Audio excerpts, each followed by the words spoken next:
ఏలూరు జిల్లా భైరవపట్నంలో నిన్న అర్ధరాత్రి అగ్ని ప్రమాదం జరిగింది. ఈ ప్రమాదంలో 50 మంది నిరాశ్రయులయ్యారు. అర్ధరాత్రి అందరూ నిద్రావస్థలో ఉన్న సమయంలో గ్యాస్ సిలిండర్ లీక్ అయి మంటలు చెలరేగాయి. వేర్వేరు రాష్ట్రాల నుంచి వచ్చి ఇక్కడ జీవిస్తున్న 25 కుటుంబాలు సర్వం కోల్పోయి రోడ్డున పడ్డాయి. 6గురికి తీవ్ర గాయాలయ్యాయి. బాధితులను గుంటూరు ప్రభుత్వ ఆసుపత్రికి తరలించి చికిత్స అందిస్తున్నారు. గాయపడిన వాళ్లలో ఒకరి పరిస్థితి విషమంగా ఉంది. ప్రభుత్వమే తమను ఆదుకోవాలని కోరుతున్నారు బాధితులు. దీనికి సంబంధించిన మరింత సమాచారం మా ప్రతినిధి శ్రీకాంత్ అందిస్తారు.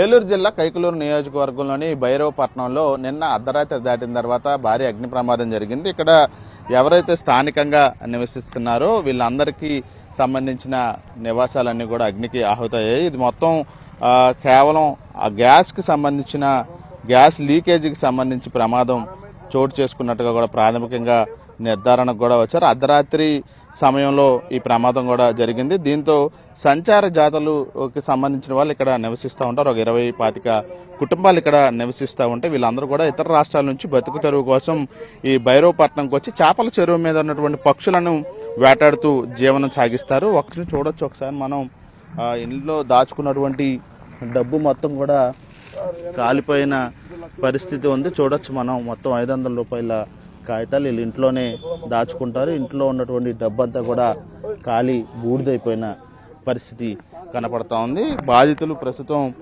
6గురు ఎవరైతే ఉన్నారో వాళ్ళందరూ ప్రభుత్వ ఆసుపత్రి గుంటూరుకు తరలించారు. కొంతమంది బాధితులు ఏం జరిగింది రాత్రి దగ్గరండి పాలుకి ఎడసడి పిల్లడు వెళ్ళి కొట్టు తీసుకొని వచ్చి గ్యాస్ బండ సార్ ఎప్పటి నుంచో లిక్కించి ఉందో తెలియదు మనకు.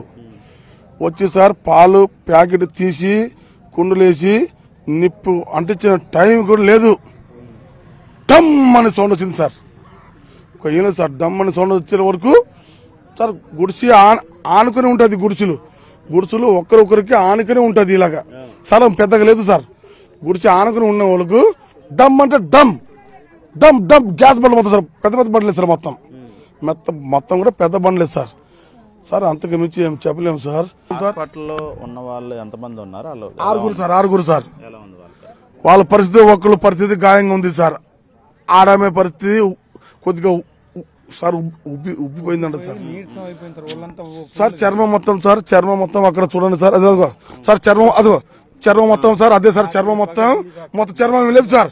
బట్టలు లేవు సార్. ఆడమేకి బట్టలు లేవు సార్. బట్టలు లేవు, మొత్తం ఊడిపోయినాయి సార్. చర్మంతో సార్ ఏం లేదు, ఉబ్బిపోయిందంట సార్. ఎలా ఉందో సార్ మీరే దయ చూడాలి సార్. ప్రమాద తీవ్రత అనేది మనకి ఒకసారి విజువల్స్ లో చూస్తే ఎక్కడా కూడా ఏ వస్తువు కూడా ఈ మొత్తం 20 నుంచి 25 నివాసాల్లో ఒక్కచాట కూడా ఇల్లు అనేది ఎక్కడ మిగలని పరిస్థితి మనకి కనపడతా ఉంది. అటు కోళ్లు ఇక్కడే సజీవ సమాధి అయ్యాయి. ఒకవైపున దాచుకున్న డబ్బులు కాలిపోయాయి. గ్యాస్ బండలు వరుసగా ప్రతి ఇంట్లో ఉన్న గ్యాస్ బండ పేలిపోవడంతో ఈ అగ్ని ప్రమాద తీవ్రత పెరగడానికి ప్రధాన కారణంగా అయితే మనకి తెలుస్తూ ఉంది. ప్రస్తుతం 6గురు ప్రభుత్వ ఆసుపత్రిలో చికిత్స పొందుతున్నారు. అందులో ఒకరి పరిస్థితి విషమంగా ఉన్నట్టుగా అయితే మనకి సమాచారం అందుతూ ఉంది. ప్రభుత్వం న్యాయం చేయాలని చెప్పి అయితే బాధితులందరూ కోరుకుంటా ఉన్నారు. కెమెరా పర్సన్ లక్ష్మణ్తో శ్రీకాంత్, NTV, కైకలూరు.